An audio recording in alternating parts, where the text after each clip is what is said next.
Hi, I'm Joe, and I definitely recommend Daron. Hi, I'm Katherine. I highly recommend Daron. I think the communication is important, and to know that he listens and he works with you. Because I think a lot of people, us included, you want to make sure that what you want is going to be incorporated in the house. And if the person isn't listening to you, and we talked about that before, it's difficult to even think that that will ever happen. So to look at some sort of a catchy statement to say, this is what he's like from a prior experience. He's artistic.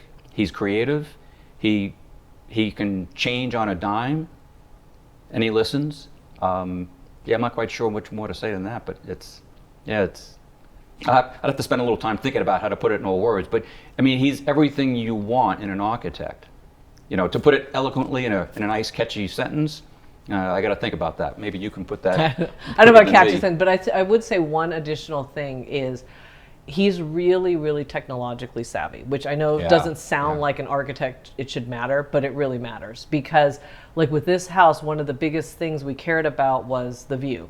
Like we bought the lot specifically for the view.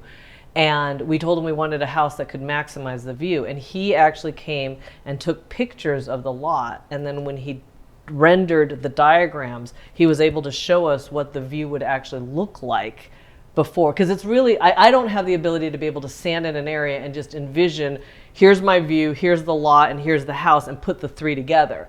And he is able to use technology to actually let you do that so that you can kind of see this is what your house is going to look like. He even put like little people models so that you could see scale to say this is a human standing in the balcony. You happy with how the opening looks and all that? And so that makes a huge difference for some customers. He didn't do it for our house, but he also even makes like 3D models that you can literally physically look at your house and look at it. And I think that makes a really, really big difference versus just a flat CAD drawing, which is very hard to sort of envision in real space. Yeah, that is important. Because to be able to visualize it in your head and then see it is light years away. I mean, for the common people like we are, it's like we don't have that ability. He could, but he had the technology and the software to be able to show us, when you look out this window, this is what you're going to see. So he had pictures of the actual scenery out there, and then he superimposed the windows, the great windows down there, and say, this is what you're going to look at. Basically giving you that wow feeling to say, hey, that's what I'm looking for. That's great. Let's start. So that's kind of, So he has that technological, technology background to be able to incorporate that in his work. So we've worked with one other architect before because we did a massive remodel of a home in New York, and I'll say what we found that with that project is there are some architects that are really, really good at designing the outside of homes. Like they look gorgeous from the outside, but they are actually not functional on the inside. And then there are architects that are the flip, where you have a gorgeous house on the inside, but outside it just doesn't quite flow right. Daron really is a unique mix of both. Like I think the house is absolutely beautiful on the outside, but it is completely functional on the inside. Where we wanted, so what he was given as a task is, we said we wanted a house that was small enough that the two of us with one dog could like live and still feel cozy, not feel like we're rattling around in some giant mansion. But when my entire family of 8 people, maybe 10 people descends on this place, they need to be able to all stay here and feel that they have private spaces that they can sleep and live and not feel like we're all on top of each other. And that's a lot to ask, to say I want a space that has that level of flexibility. But he completely delivered on that. We have a house that's like, it's like the Transformer home. It can go from this really comfortable 2-person home to an 8-person home, with walls moving and everything. And so he was able to do that, but still preserve the outside looking really beautiful. And I do think that is a unique trait in architects. So this house was a COVID house. We literally broke ground the week that the entire state shut down.